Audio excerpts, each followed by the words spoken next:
Assalamualaikum warahmatullahi wabarakatuh. Nama saya Marwan Rianto dengan NPM 2021 10 131. Nah, pada kesempatan kali ini saya akan menjelaskan materi mata perkuliahan akuntansi manajemen dengan sub pembahasan yaitu sistem persediaan just in time.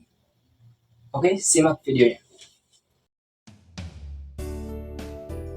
Di dalam perusahaan manufaktur terdapat 3 bentuk persediaan.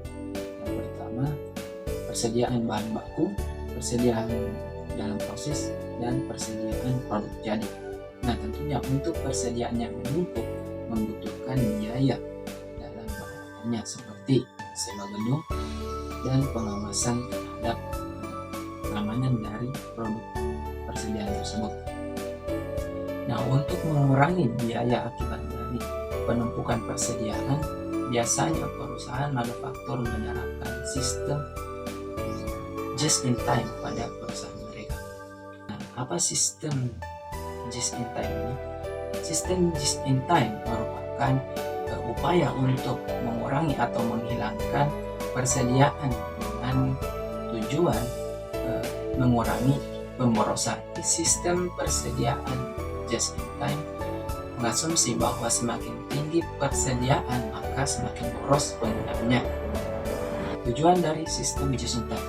Tujuan utama dari sistem persediaan just in time yaitu mencapai persediaan pada titik nol, karena asumsi tadi semakin banyak persediaan maka semakin boros pemakaian. Di sini tujuan dari sistem just in time ini di mana tingkat persediaan itu pada titik nol, baik persediaan bahan baku maupun persediaan produk jadi. Adapun manfaat dari sistem just in time, yang pertama penurunan pemborosan. Kita bisa bayangkan dengan minimnya persediaan dapat menimbulkan biaya seperti besar. Ketika kita tidak memiliki ruang, maka harus ada penyewaan. Nah, kedua ini terdiri dari biaya penerangan dan pengawasan produk. Nah, sistem just in time ini mengurangi dengan persediaan secukupnya atau keperluan saja, dapat mengurangi biaya.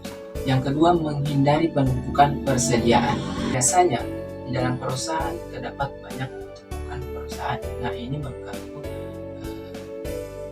dapat mengganggu operasional perusahaan tersebut.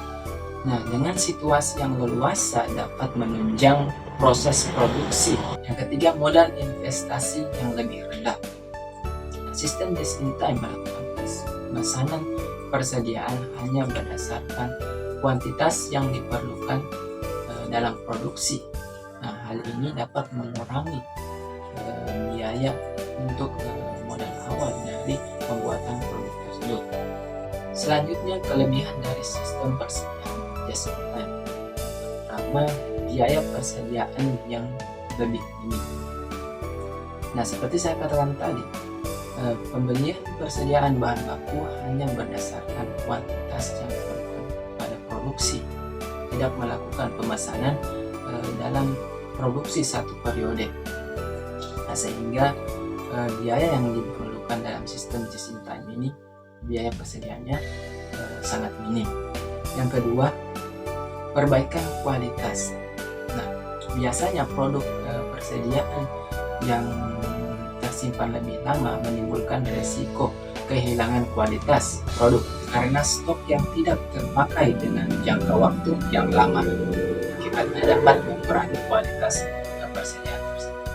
Yang ketiga, yaitu produk sesuai dengan spesifikasi pelanggan. Karena sebelum barang diproduksi, pelanggan terlebih dahulu memberikan informasi terperinci terkait dengan produk, bagaimana spesifikasi yang diinginkan, sehingga tidak terjadi perbaikan kembali untuk memenuhi spesifikasi dari pelanggan tersebut. Selanjutnya, kelemahan produksi macet akibat persediaan. Terkadang perusahaan manufaktur kesulitan dalam memenuhi pesanan dari konsumen akibat dari persediaan bahan baku yang sulit diperoleh. harga perolehan bahan baku relatif mahal. Misal kurangnya penawaran yang dilakukan pemasok sedangkan permintaan tinggi. Nah, ini dapat menimbulkan kenaikan pada produk persediaan bahan baku, sehingga harga perolehan pada just in time ini relatif lebih mahal. Untuk contoh usaha yang menerapkan sistem just in time ini yaitu Mebel Padaidi, lokasinya di Lalu. Nah, Mebel Padaidi ini memproduksi hanya atas dasar pesanan. Jadi jika tidak ada pesanan, maka Mebel Padaidi tidak akan memproduksi dan membeli pesanan atas dasar keperluan produksi saja. Nah, selain itu, kami juga melihat tidak ada persediaan produk jadi di Mebel Padaidi. Artinya Mebel Padaidi tidak menyediakan produk jadi, dan bahan baku yang kami lihat juga terbilang minim. Untuk contoh yang kedua, menerapkan sistem just in time ini yaitu usaha pembuatan kursi Kadera Kumuh. Nah, Kadera Kumuh ini menawarkan kursi yang berbahan baku dari ban. Nah, jadi produk yang dihasilkan dari Kadera Kumuh yaitu seperti yang saya pakai, meja dan kursi dari ban. Nah, untuk satu set dihargai 500.000. Terdiri dari 2 kursi, 1 meja. Sekian materi singkat sistem persediaan just in time yang sempat saya bawakan.